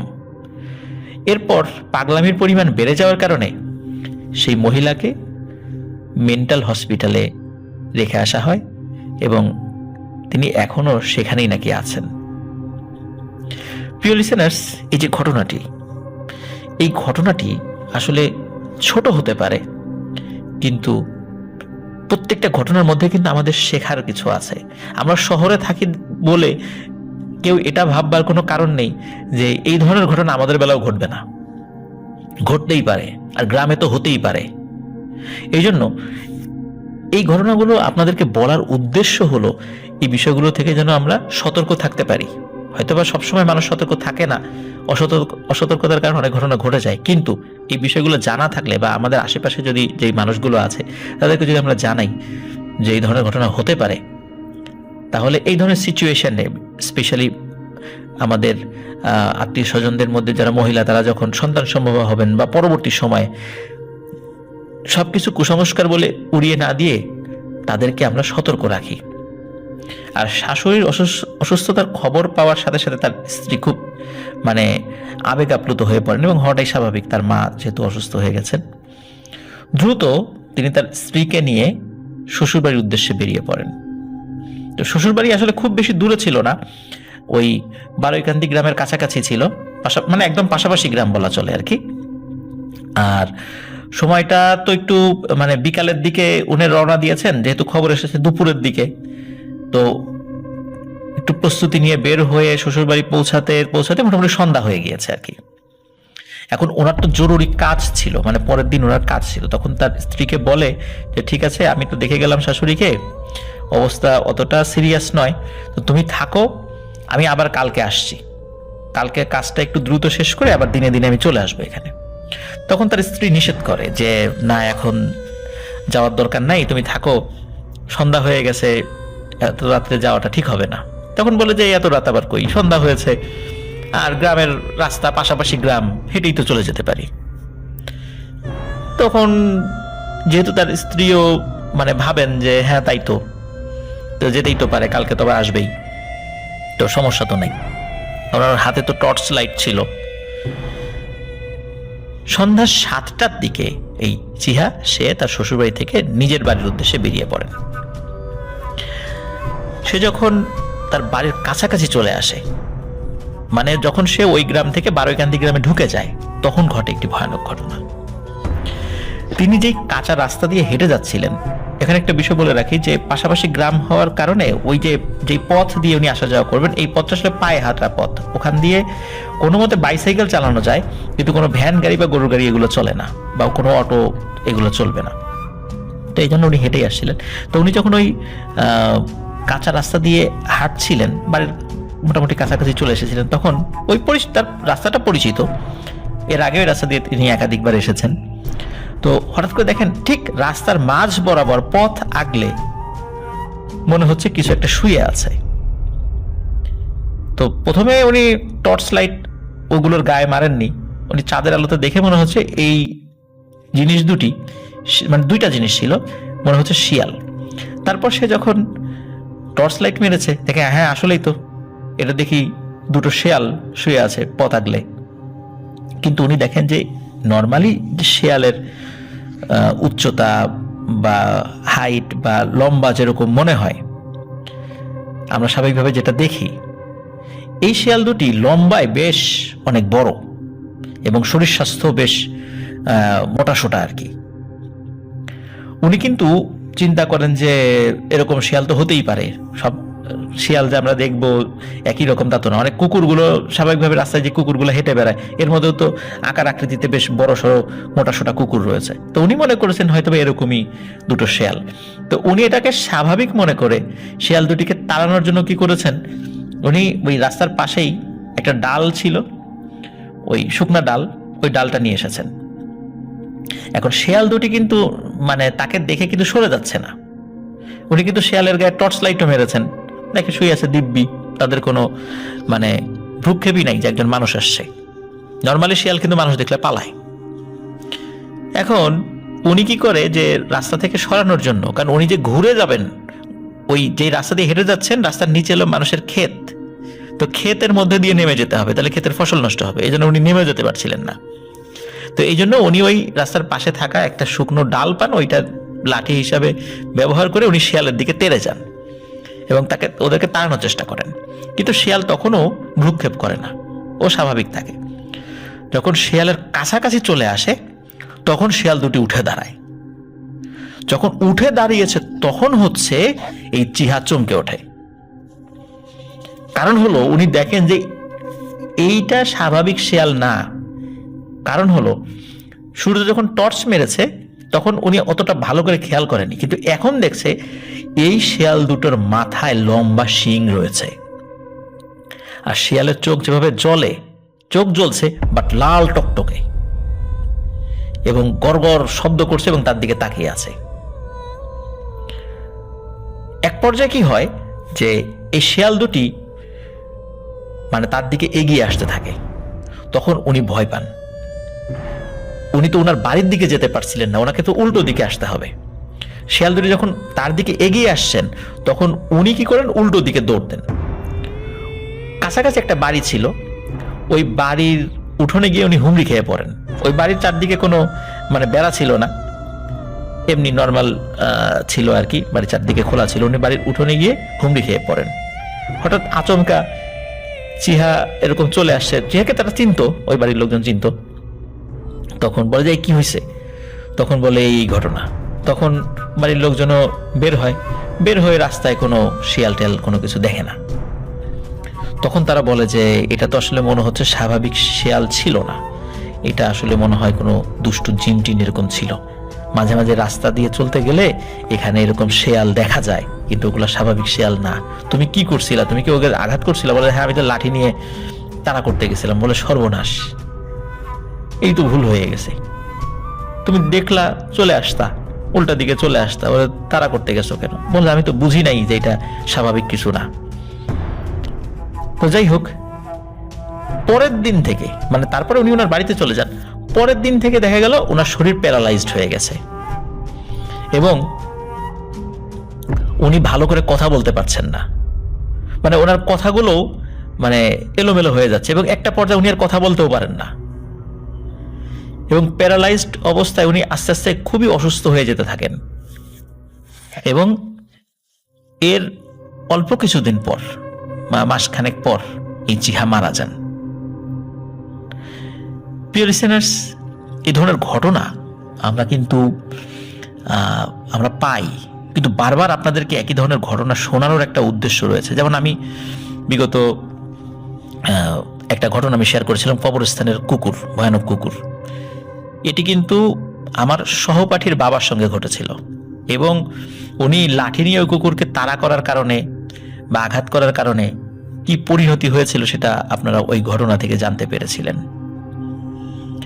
তো এই জন্য আমি বারবার বলছি যে যখনই রাতের বেলা কোনো প্রাণী দেখবেন, হোক সেটা মানে আপনার পরিচিত প্রাণী বা আপনার চেনা বা পোষা প্রাণী, রাতের বেলা কোনো প্রাণীকে আঘাত করবেন না। ওই পোষা প্রাণীর রূপ ধরে কোনো জিন যে নেই এটা আমরা নিশ্চিত হয়ে কিভাবে বলবো? আর যদি আমরা আঘাত করে বসি তাহলে কি অবস্থা হবে তো বুঝতেই পারছেন।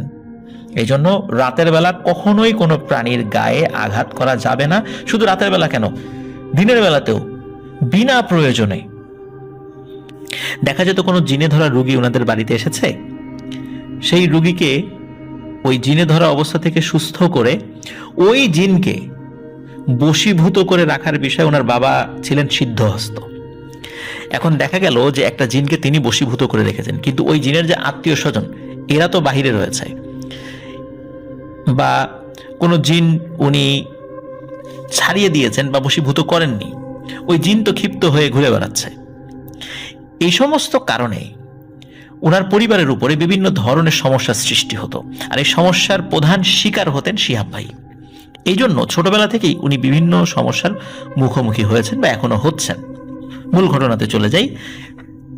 2003 সাল, ওনার বয়স তখন 10 বছর।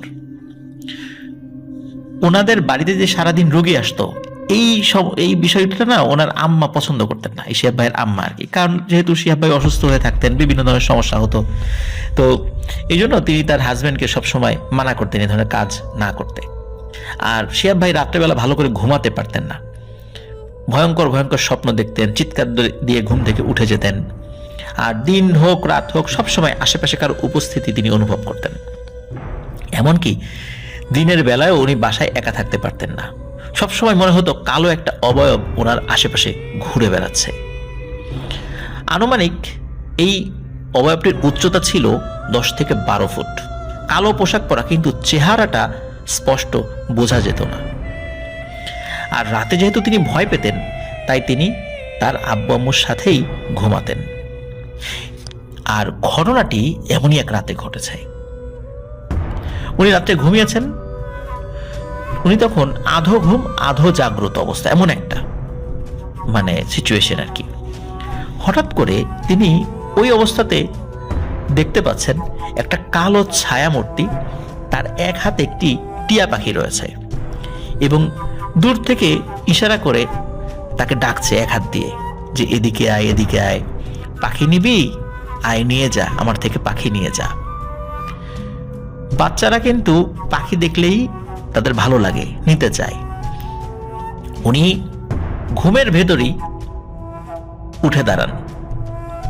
ঘরের দরজা কিন্তু বন্ধ, কিন্তু দরজা কিভাবে খুলে গেছে কেউ বলতে পারে না, এবং উনি খুলেছেন কিনা তাও সেটা উনি বলতে পারেন না। উনি দরজার বাহিরে চলে যান। অদ্ভুত বিষয় হলো, ওনাদের বাড়ির যে মেইন গেট সেটা কিন্তু রাত্রে তালাবদ্ধ থাকে। আর ওই গেট এবং আশেপাশের দেয়ালের উচ্চতা এতটা যে কোনো 10 বছরের বাচ্চার কাছে এটা অসম্ভব যে এই দেয়ালটা পার হওয়া। উনি যখন বাহিরে বের হয়েছেন, হঠাৎ করে ওনার আব্বুর ঘুম ভেঙে যায়। উনি যখন দেখেন যে তার সন্তান শিহাব ভাই বিছানায় নেই, তখন উনি চিন্তা করেন কি ব্যাপার, কোথায় গেল, ওয়াশরুমে গেল কিনা। ওয়াশরুম তো অ্যাটাচ ওয়াশরুম, তো ওয়াশরুমে তো সে নাই। ওইদিকে ঘরের দরজা খোলা, তাহলে সে কোথায় গেল। এমনিতেই তো একটা ভয় কাজ করতো তার মনের মধ্যে। উনি ওনার স্ত্রীকে ডাকেন না, শিহাব ভাইয়ের আম্মাকে ডাকেন না, চিন্তা করছে ঠিক আছে সে ঘুমাচ্ছে, আমি একটু দেখি কোথায় গিয়েছে। হঠাৎ করে তাকে বললে সে তো খুব পেরেশানিগ্রস্ত হয়ে যাবে। উনি নিজেই খোঁজার চেষ্টা করেন এবং দৌড়ে বাড়ির ছাদে উঠে যান যে ছাদে গিয়েছে কিনা। ছাদে উঠে উনি যে ভয়ানক একটা দৃশ্য দেখেন, এটা আসলে কি বলবো, এটা কোনো বাবার পক্ষে এই জিনিসটা দেখাটা আসলেই অনেক পেরেশানির একটা বিষয়। তিনি দেখতে পান শিহাব ভাই তাদের যে বাড়ির গেটের বাইরে পুকুর ঘাট রয়েছে, সেই পুকুর ঘাটের ভেতর দিয়ে পুকুর ঘাট থেকে নেমে পানির উপর দিয়ে হেঁটে পুকুরের মাঝখানে চলে যাচ্ছেন। উনি ওই দৃশ্য দেখার সাথে সাথে চিৎকার দিয়ে বলতে থাকেন, এই শিহাব দাঁড়া দাঁড়া দাঁড়া। কিন্তু উনি তো বুঝতে পারেন যে আসলে এইভাবে দাঁড়া দাঁড়া বললে তো শিহাবের তো আসলে সেন্স ফিরবে না, কারণ সে তো সেন্সে নেই। তাকে মায়াজালে আবদ্ধ করে সেদিকে নিয়ে যাওয়া হচ্ছে। তিনি দ্রুত নিচে গিয়ে গেটের চাবিটা একটা নির্দিষ্ট জায়গায় রাখা ছিল, সেটা হাতে নিয়েই দ্রুত গেট খুলেই পুকুর পাড়ে চলে যান। কিন্তু পুকুর পাড়ে গিয়ে দেখেন একটা অদ্ভুত ব্যাপার, সেটা হলো এই শিহাব ভাই উনি পুকুরের ভেতরে না, পুকুরের সিঁড়ির উপর পড়ে আছেন এবং দূরে পানির মধ্যে দুটো অবয়ব মারামারি করছে পানির উপরে। তারা কিন্তু পানির মধ্যে ডুবে মারামারি করছে, বিষয়টা এরকম না, পানির উপরে মারামারি করছে। দুটো অবয়বই কালো পোশাক পরা এবং একটা ছোট বালতির মধ্যে যদি একটা বড় মাছ রাখা হয়, সে মাছ ছটফট করলে কিরকম শব্দ শোনা যায়, ওই পুকুরের মধ্যে থেকে ওই ধরনের শব্দ হচ্ছে। তো উনি ওই দিকে আর খেয়াল না করে দ্রুত শিহাব ভাইকে নিয়ে ঘরে চলে আসেন। তো ঘরে চলে আসার পর ওদিকে শিহাব ভাইয়ের মাও জেগে গিয়েছে, বলে কি হয়েছে, তখন বলেন যে এই ঘটনা। তখন তাকে ঝাড়ফুঁক করা হয়।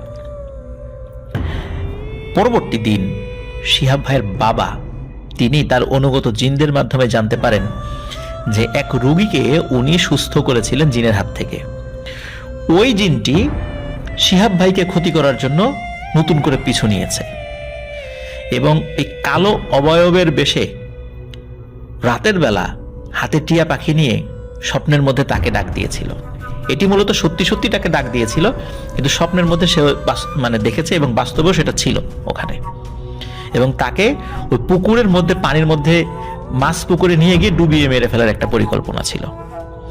কিন্তু শিহাব ভাইয়ের বাবার অনুগত আরো একটি ভালো জিন সেই বিষয়টি খেয়াল করে এবং খেয়াল করার পর ওই পুকুরের পানির উপর যখন সে চলে গিয়েছে তখন তাকে ওখান থেকে সরিয়ে সিঁড়িতে নিয়ে আসা হয় এবং তখন ওই দুষ্টু জিনের সাথে ভালো জিনের ধস্তাধস্তি মারামারি শুরু হয়ে যায়। এবং এই মারামারি যখন চলছিল ওই সময় হচ্ছে শিহাব ভাইয়ের বাবা গিয়ে শিহাব ভাইকে উঠিয়ে নিয়ে আসে। শিহাব ভাইয়ের বাবা যখন ওই জিনকে ধন্যবাদ দেয় তখন ওই জিন আবার এমন একটা বিষয় বলে বসে, তখন সেটা হয়ে যায় আর একটা চিন্তার বিষয়। ওই জিন বলে যে শিহাব ভাইকে তার পছন্দ, সে তার বোনের জন্য তাকে পছন্দ করেছে, সুতরাং তার বয়স যখন 20 বছর হবে তখন শিহাব ভাইকে নাকি নিয়ে যাবে। তখন শিহাব ভাইয়ের বাবা তো খুব পেরেশানিগ্রস্ত হয়ে পড়েন যে তুমি তার উপকার করেছো, এখন এটা কি বলো, নিয়ে যাবা মানে? বলে হ্যাঁ নিয়ে যাব, তবে হ্যাঁ একটা কাজ যদি করেন তাহলে আপনার ছেলে বেঁচে যাবে, না হলে কিন্তু আমি নিয়েই যাব। বলে কি? বলে এই ছেলের বয়স যখন 20 বছর হবে, 21 বছর হওয়ার আগেই তাকে একজন দিনদার নামাজি মেয়ের সাথে বিয়ে দিয়ে দিতে হবে। যদি এই কাজটি করতে পারেন তবে আপনার ছেলেকে আমরা নিতে পারবো না, না হলে কিন্তু নিয়ে যাবই। আর এখন থেকে ওকে সবসময় চোখে চোখে রাখবেন। আমি যদি নাও নিয়ে যাই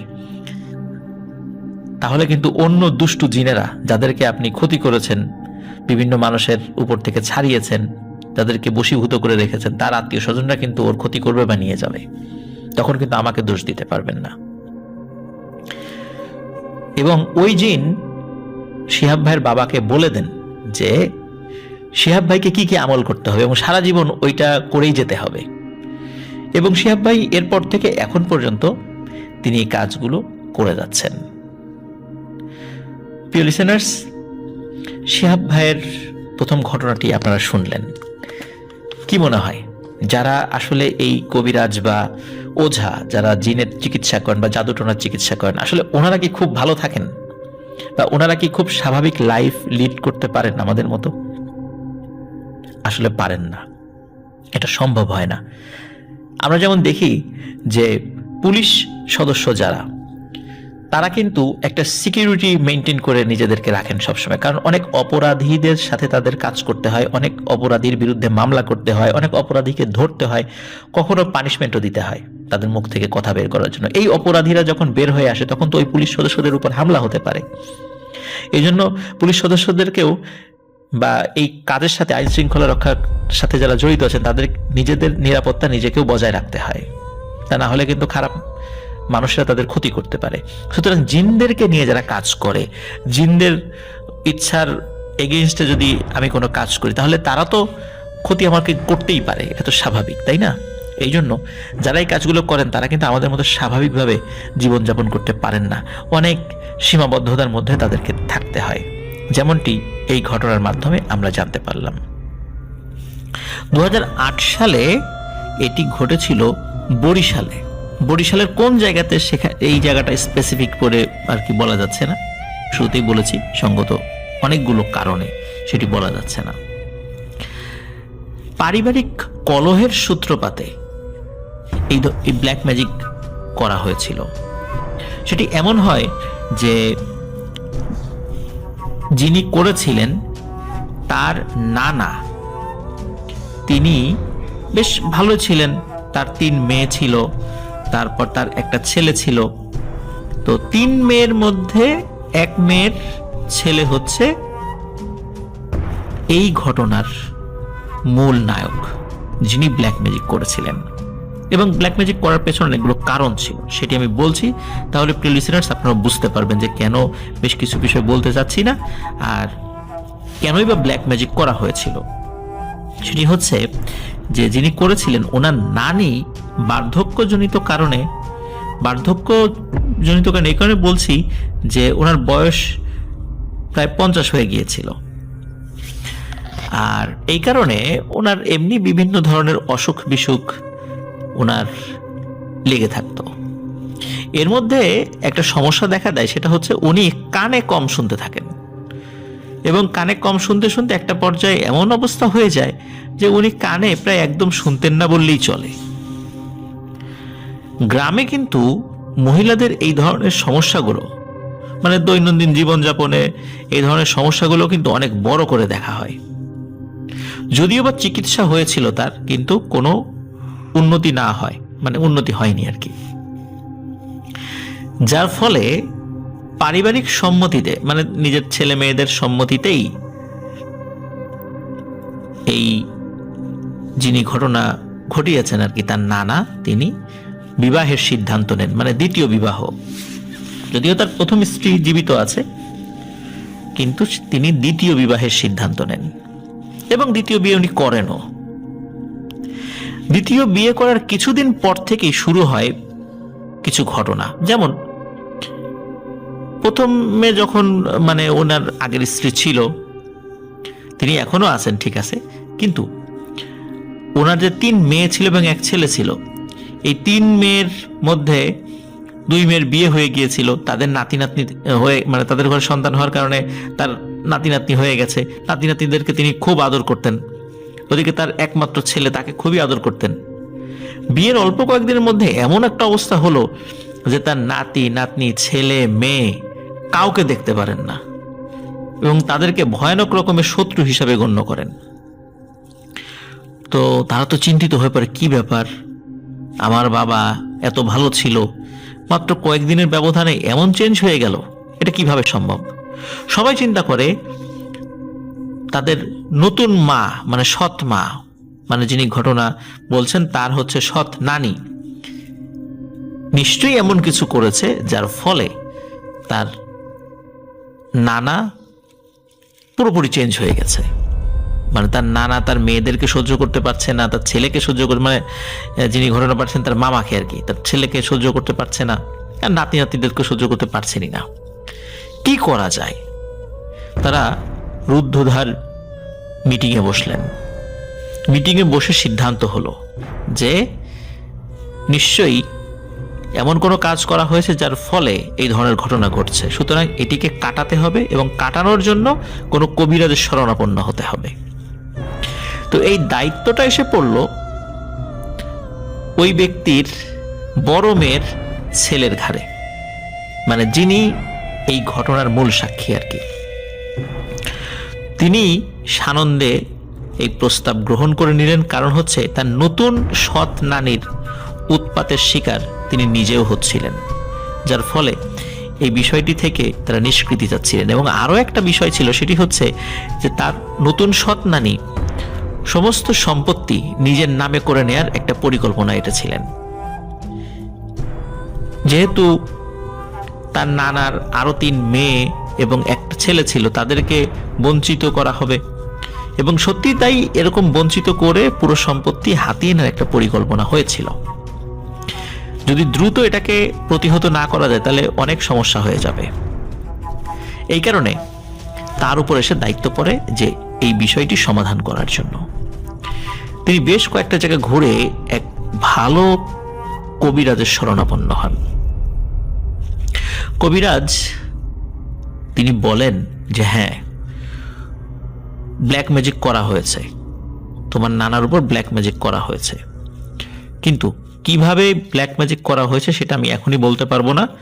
তোমাকে বেশ কিছু জিনিস আনতে হবে, যেমন স্বামী স্ত্রীর একত্রে জোড়া কবরের মাটি, 2টি শোল মাছ, 7 ঘাটের পানি, 4 রাস্তার মোড়ের মাটি, সাদা ও কালো একটি করে 2টি কবুতর, কাফনের কাপড়, 6টি হাঁস, একটি নতুন চাকু এবং একটি কাচের গ্লাস, সেই সাথে 2টি পেরেক। এই জিনিসগুলো তাকে ম্যানেজ করতে হবে। অন্যগুলো খুব সহজ হলেও জোড়া কবরের মাটি আনাটা হচ্ছে সবচেয়ে বড় একটা চ্যালেঞ্জ ছিল তার জন্য। কবিরাজ তাকে বলল যেই রাত্রে সে যাবে সেই রাত্রি হতে হবে অবশ্যই পূর্ণিমা বা অমাবস্যার রাত, এবং যেই রাত্রে যাবে সেই রাতে অবশ্যই আগে কবিরাজের বাড়িতে আসতে হবে, কারণ ওই রাতে কবিরাজ একটি জিনিস তার সাথে দেবে, এই জিনিসটা সাথে নিয়ে যেতে হবে, এবং কবিরাজ যেই রকম নির্দেশনা দেয় সেই নির্দেশনা মাফিক তাকে কাজ করতে হবে। তো বড় একটা সমস্যা ছিল হচ্ছে এই জোড়া কবর বের করা, এবং জোড়া কবর হলেই হবে না, অবশ্যই সেটা স্বামী স্ত্রীর হতে হবে। খুঁজতে খুঁজতে অবশেষে এমন একটি জোড়া কবর পেয়ে যায়। যে কবরস্থান থেকে এই মাটি সংগ্রহ করার জন্য তিনি গিয়েছিলেন, এই কবরস্থানের এরিয়াটাও আমাকে বলেছেন, সঙ্গত কারণ আমি সেটা বলছি না। তো যে রাতে পূর্ণিমা ছিল, ওই পূর্ণিমা রাতে আগে থেকেই তো কথা বলা ছিল কবিরাজের সাথে, তো কবিরাজের কাছে ওই রাতে যান, কিন্তু সাথে নিয়ে গেছেন তার এক বন্ধুকে। তবে কবিরাজ বলে দেন বন্ধু যেন কখনোই কবরস্থানের ভেতরে না ঢোকে, সে বাইরে থাকবে, ভেতরে কি হবে সে যেন না দেখার চেষ্টা করে বা সে যেন না যায়, সে যদি সাথে যায় তাহলে আর কাজ হবে না। তো কবিরাজ একটি শিশিতে মানে একটা ছোট বোতলে তেল দেন এবং বলেন কবরস্থানের ভেতরে ঢুকে সমস্ত শরীরে এই তেলটা মাখতে হবে, তাহলে কোনো খারাপ বা দুষ্টু জিন বা পরী এরা কোনো ক্ষতি করতে পারবে না।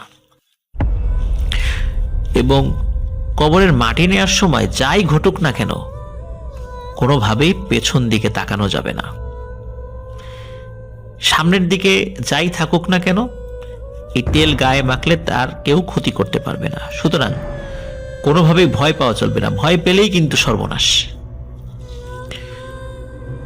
তো ভালো কথা, পূর্ণিমার রাতে ওই ভাই সে তার বন্ধুকে নিয়ে চলে যায় সেই কবরস্থানে যেটি আগে থেকেই তারা ফিক্সড করে রেখেছিল। তার বন্ধুকে বাইরে দাঁড় করিয়ে রেখে কবরস্থানের ভিতরে ঢুকে যায়। ওই কবরস্থানের ঢোকার যে গেটটি সেটি ছিল একটি বাঁশের গেট আর কি, ওই বাঁশ কেটে লম্বা লম্বা বাতা তৈরি করে এক ধরনের গেট দেয়, ওরকম গেট আর কি। কবরস্থানের ভেতরে কোনো আলো ছিল না, এমনি চাঁদের আলোতে যতটুকু দেখা যায়, যেহেতু পূর্ণিমার রাত ছিল এই কারণেই আসলে পূর্ণিমার রাতকে তারা ফিক্সড করেছিল, কারণ অমাবস্যার রাতে তো কিছু দেখা যায় না, পূর্ণিমার রাতে যেতে হবে। এই কারণে তারা যাতে দেখতে পায় চাঁদের আলোতে, এই জন্যই মোটামুটি সিদ্ধান্ত হয়েছিল যে পূর্ণিমার রাতে যাবে। তো পূর্ণিমার রাতেই তারা গিয়েছিল, বন্ধুকে বাইরে দাঁড় করিয়ে রেখে সে ভেতরে ঢুকে যায়।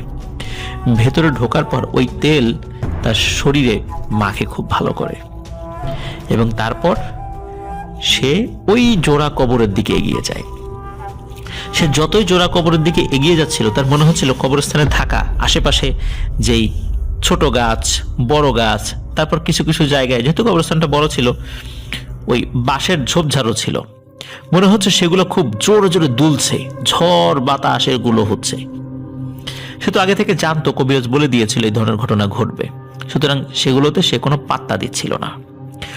ওই যে যেই দুটা কবর, ওই কবরের কাছে সে যখন গিয়েছে এবং কবরের মাটি তুলতে যাবে, হঠাৎ করে তার চোখের সামনে ভেসে ওঠে ওই কবরের উপরে দুজন ব্যক্তি বসে আছে, এবং শুধু তাই না, তার সামনে পেছনে যত কবর আছে এই কবরের উপরে কেউ বসে আছে, এবং প্রত্যেকের চেহারা একই রকম, সেটি হচ্ছে যিনি এই কবরের মাটি আনতে গেছেন সবার চেহারা তার মতো, কাফনের কাপড় পরা বসে আছে এবং তার দিকে তাকিয়ে বিশ্রী ভাবে হাসছে। প্রিয় লিসেনার্স, এই দৃশ্য দেখার পর কোনো মানুষের কি স্বাভাবিক সেন্স থাকে? নিশ্চয়ই থাকে না। কিন্তু যে কবর থেকে তিনি মাটি নেবেন উপর থেকে, সেই কবরের উপরেই দুজন বসে আছে এবং তার চেহারা তার মতোই যিনি নিতে গিয়েছেন। ওই অবস্থায় ওই মাটির উপর হাত দেওয়াটা কতটা সাহসিকতার ব্যাপার প্রিয় লিসেনার্স, আপনারা একবার ভাবুন। কিন্তু উনি সেই সাহসিকতার কাজটা করেন। তিনি ওই অবস্থাতেও 2-3 মুঠো মাটি ওখান থেকে সংগ্রহ করেন, সংগ্রহ করে একটা পাত্রের মধ্যে রাখেন, এবং সেখান থেকে যখনই উনি পেছন দিকে ঘুরেছেন তখন দেখে প্রকাণ্ড আকৃতির 2টি কুকুর। প্রিয় লিসেনার্স, আমার এক সহপাঠীর বাবার গল্প, এই বাবার গল্প কিন্তু আমি করেছিলাম, উনিও কিন্তু কবরের মাটি আনতে গিয়েছিলেন, পেছন দিকে যখন ঘুরেছেন সেখানেও কিন্তু দুটি কুকুর ছিল, যারা পথ আগলে দাঁড়িয়েছিল। ওনার বেলাও সেম ঘটনা ঘটে, দুটি কুকুর তার পথ আগলে দাঁড়ায়, কিছুতেই যেতে দেবে না। কিন্তু তিনি তো জানতেন যে ভয় পাওয়া যাবে না, সে যদি এখন ভয় পায় তাহলে সর্বনাশ হয়ে যাবে, এখানেই তার মৃত্যু হবে। যদিও বা উনি ভয় পাচ্ছিলেন, কিন্তু তিনি সাহসিকতার সাথে যে কাজটি করেন সেটি হচ্ছে যে ওই কুকুরের দিকে উনি এগিয়ে যান। কিন্তু যত কুকুরের দিকে এগিয়ে যায় ওই কুকুর দুটি কি হয়, তার পথ ছেড়ে দিয়ে দুপাশে চলে যায়, মানে তত মাঝখানে ফাঁকা করে দুপাশে চলে যায়।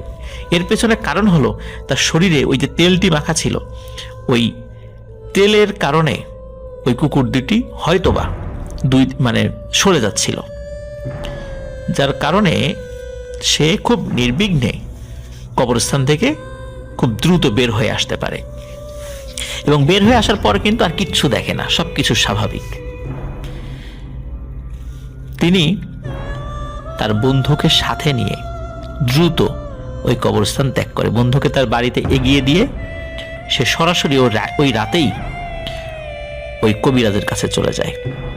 কবিরাজের কাছে চলে যাওয়ার পর কবিরাজের কাছে মাটি বুঝিয়ে দেন এবং কবিরাজ বলে যে পরের দিন সে যেন বাকি জিনিসগুলো সংগ্রহ করে রাত 12টার দিকে তার বাড়িতে আসে এবং আসার সময় 5001 টাকা যেন সাথে নিয়ে যায়। কবিরাজের সাথে কিছু টাকার চুক্তি ছিল, যার কারণে সে সেই জিনিসগুলো নিয়ে যেতে বাধ্য ছিল। পরের দিন যেই প্রয়োজনীয় জিনিসগুলো ছিল শুরুতে বলেছি যে দুটি শোল মাছ, 7 ঘাটের পানি, 4 রাস্তার মোড়ের মাটি, সাদা ও কালো একটি করে দুটো কবুতর, কাফনের কাপড়, 6টি হাঁস, একটি নতুন চাকু এবং একটি কাচের গ্লাস, সাথে 2টি পেরেক। এগুলো নিয়ে তিনি কবিরাজের বাড়িতে চলে যান। কবিরাজ তাকে বলে যে এই যে 7 ঘাটের পানি নিয়ে এসেছো, এটি ওই কাচের গ্লাসে ঢাললো। সে ঢালার পর কবিরাজ বলেন এই কাফনের কাপড়টা আমি গায়ে দিয়ে মাটিতে শুয়ে পড়ব। আমি যখন শুয়ে পড়ব তখন তোমার হাতে এই যে গ্লাসটি রয়েছে, এই গ্লাসটি খুব কাঁপতে থাকবে। একটা সময় তুমি এই গ্লাসটি কোনোভাবে হাতে রাখতে পারবে না, তোমার হাত থেকে পড়ে যাবে। হাত থেকে পড়ে ভেঙে যাওয়ার পর মাটিতে থাকা পানি আমার গায়ে ছিটিয়ে দিবা। এতটুকুই তোমার কাজ, বাকিটা আমার কাজ।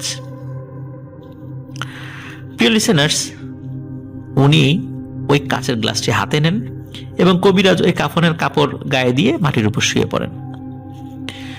মাটিতে শুয়ে পড়ার 1 মিনিটের মধ্যে হঠাৎ করে ওই গ্লাসটি নিজে নিজেই খুব জোরে নড়াচড়া করতে থাকে। আর ওই ভাই খুব শক্ত করে গ্লাসটি ধরে রাখার চেষ্টা করেন, কিন্তু 1 হাত দিয়ে ধরতে হবে, 2 হাত দিয়ে না। এবং ওই গ্লাসটি এমনভাবে নড়াচড়া করছিল যে ওনার ওয়েট ছিল ওই সময় প্রায় 60 কেজি। তার 60 কেজির বডি পর্যন্ত নড়াচড়া করছিল ওই গ্লাস নড়াচড়া করার কারণে, এত জোরে নড়াচড়া করছিল। একটা সময় উনি ওই গ্লাসটি আর হাতে ধরে রাখতে পারেন না, হাত থেকে ঠাস করে নিচে পড়ে যায় এবং নিচে পড়েই ঝনঝন শব্দে ভেঙে যায়। ভেঙে যখন যায়, আগে থেকে বলা ছিল যে মাটিতে যে পানি পড়বে ওই পানিটা থেকে কিছু পানি নিয়ে তার গায়ের উপর ছিটিয়ে দিতে। যখন ছিটিয়ে দেয় তখন কবিরাজ উঠে বসে। উঠে বসার পর কবিরাজ বলতে থাকে, তোমার নানা বাড়িতে মোট 11টি তাবিজ পুঁতে রাখা হয়েছে। পুকুর পাড়ের চারদিকে 4টা, চাপকল মানে টিউবওয়েল, যেখানে ওই টিউবওয়েলের মধ্যে একটা ফেলে দেওয়া হয়েছে যেটি পাইপের মধ্যে চলে গেছে। তারপরে ওই বাড়িতে চুলা রয়েছে, ওই চুলায় একটা, এবং বাড়ির চারদিকে 4টা, এবং বাড়ির যে মেইন গেট ফটক সেখানে একটা। এই মোট 11টি তাবিজ সেখানে পুঁতে রাখা হয়েছে। এই তাবিজগুলো ওই কবিরাজ সে তার নির্দিষ্ট রিচুয়ালের মাধ্যমে জিন চালান করে ওই তাবিজের কার্যকারিতা নষ্ট করে দিয়েছে। এখন অন্য কাজ করতে হবে। সেই কাজটি এখন কবিরাজের।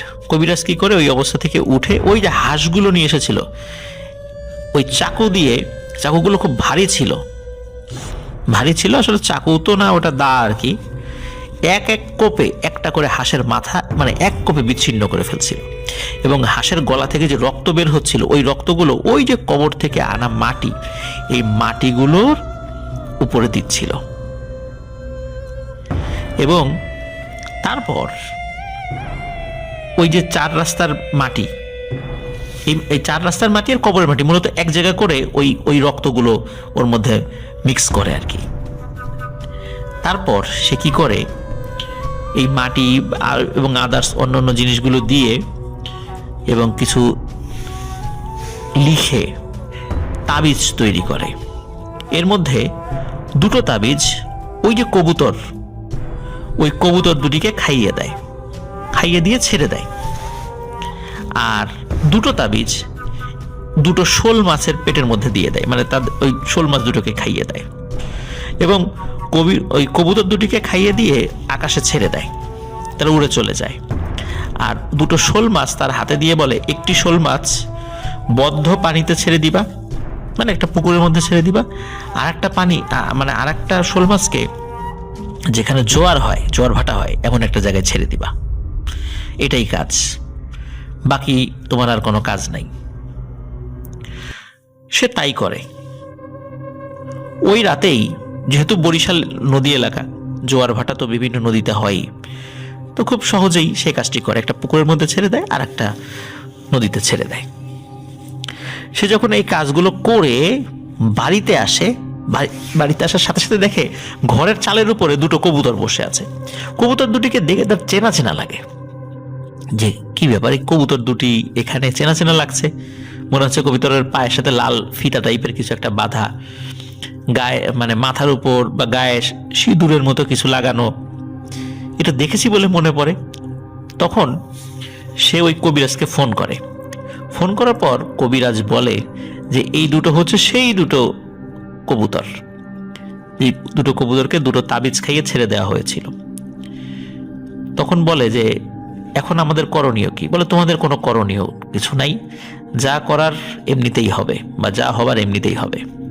এই কবুতর 2টোকে যখন দেখবে মারামারি শুরু করেছে নিজেরা নিজেদের মধ্যে, তখন তোমার নতুন সৎ নানির সাথে তোমার নানার ঝগড়াঝাটি শুরু হয়ে যাবে। এই কথা ফোনে বলতে না বলতেই হঠাৎ করে দেখতে পায় যে ওই কবুতর দুটি নিজেদের মধ্যে মারামারি শুরু করে দিয়েছে। আর কবুতর দুটি মারামারি করছে, ওদিকে তার নানা এবং সৎ নানির ঘর থেকে চিৎকার চেঁচামেচি শুরু হয়ে যায়। তার নিজেরা নিজেদের মধ্যে প্রচন্ড কলহে লিপ্ত হয়েছে, এমনকি ঝগড়াঝাটি এমন পর্যায়ে পৌঁছে যায় হাতাহাতি শুরু হয়ে যায়। এমত অবস্থায় উনি বুঝতে পারেন যে কাজ শুরু হয়ে গিয়েছে। দিন রাত প্রচন্ড কলহ এরকম চলতে থাকে 2 মাস চলতে থাকে।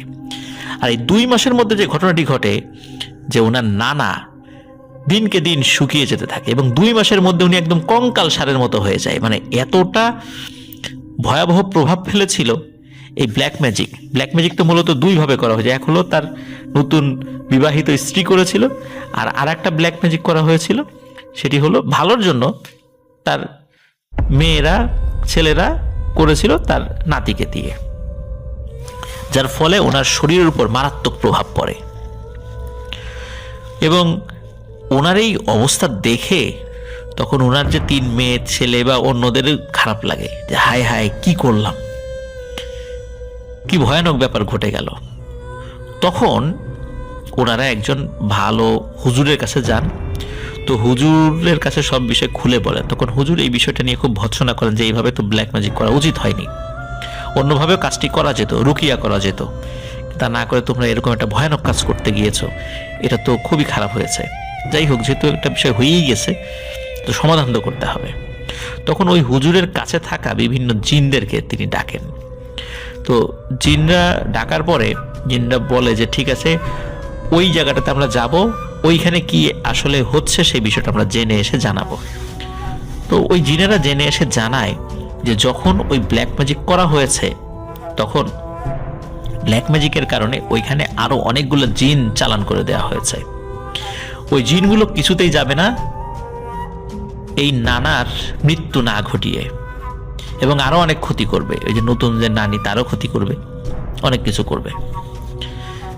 তখন সবাই বলে যে না, আমরা চাই যে আসলে সবকিছু স্বাভাবিক হয়ে যাক, আমরা আর এগুলো চাচ্ছি না, আল্লাহ যেটা করে সেটাই হবে।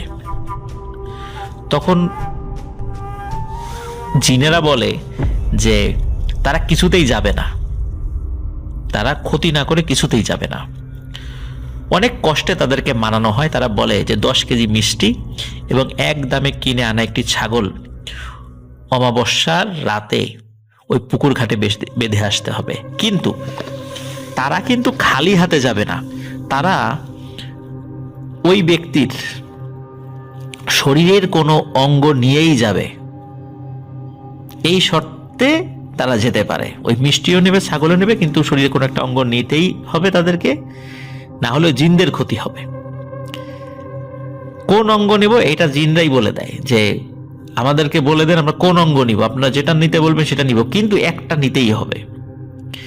তখন পরামর্শ সাপেক্ষে ওই হুজুর বলেন, ঠিক আছে, তার বাম চোখটা তোমরা নিয়ে যাও। তো ঠিক আছে, নিয়ে যাবে। ওই রাতে কিন্তু খুব গোপনে, এটা কিন্তু যে ব্যক্তি ব্ল্যাক ম্যাজিকে আক্রান্ত হয়েছে সে কিন্তু ঘুণাক্ষরও জানে না যে এই ঘটনা, যে কি হয়েছে তার সাথে। খুব গোপনে তার ছেলে মেয়েরা এই কাজটি করে। সকাল এবং ওই রাতে ওনাকে বলা হয়েছিল উনি যেন একা ঘুমায়, মানে ওই নানা যেন একা ঘুমায় রাতের বেলা। উনি কিন্তু বুঝতে পারেন, যেহেতু উনি অসুস্থ, খুব অসুস্থ হয়ে গিয়েছিলেন, একদম শুকিয়ে কঙ্কালসার হয়ে গিয়েছিলেন। তখন বলছে যে উনিও দেখছিলেন যে ওনাকে ঝাড়ফুঁক করা হয়, তো উনি আর বোঝেননি যে ওনার উপর ব্ল্যাক ম্যাজিক করা হয়েছে। তো ওনাকে ওই রাত্রে একা থাকতে বলা হয়। সকালবেলা ওই নানা দেখেন যে ওনার এক চোখ নেই। এক চোখ যে নেই, উনি কিন্তু ব্যথা পাননি বা চোখ দিয়ে রক্ত বের হয়েছে, বিষয়টা এরকম না। ওনার এক চোখ নাই, উনি এক চোখে আর দেখেন না। এবং এরপর থেকে উনি আস্তে আস্তে সুস্থ হয়ে যান। ওই ব্ল্যাক ম্যাজিকের প্রভাবও কেটে যায়। তার নতুন নানি যেটা করেছিল সেটার প্রভাবও তো কেটে তো গিয়েছিলই, এবং ওনারা যেটা করেছেন সেটাও কেটে যায়। আবার আস্তে আস্তে স্বাভাবিক হয়ে যায়। পারিবারিক যেই সমস্যাগুলো ছিল এগুলোর অবস্থা কি হয়েছিল সেটি আমি জানতে পারিনি, সেটি আমাকে বলেনি পরবর্তীতে। তো এভাবেই ভয়ানক এই ব্ল্যাক ম্যাজিকের সমাপ্তি হয়। প্রিয় লিসেনার্স, এই যে ব্ল্যাক ম্যাজিক এটি যে করা হলো এখানে, আপনারা বুঝতে পারছেন যে কি ভয়ানক একটি ব্যাপার ঘটেছিল। এই ব্ল্যাক ম্যাজিক কিন্তু ভালোর উদ্দেশ্যে করা হয়েছিল, যেন সম্পত্তি রক্ষা পায়। কিন্তু দেখেন ব্ল্যাক ম্যাজিকটি করার ফলে ওই নানার কি ভয়ানক অবস্থা হয়েছিল, সে একদম কঙ্কালসার হয়ে গিয়েছিল। আর কিছুদিন পরে হয়তো উনি মারাই যেতেন। কিন্তু ওই নানা কিন্তু আজও জানে না যে ওনার এই অসুস্থতার কারণ কি ছিল, তারা বুঝতে দেয়নি। কিন্তু তার 3 মেয়ে এবং ছেলে এবং তার যে নাতি এই কাজটি করেছিল, মানে যে দৌড়ঝাঁপ করে এইগুলো ম্যানেজ করেছিল সাহস করে, শুধু এরাই এই ঘটনাটা জানে, আর কেউ জানে না।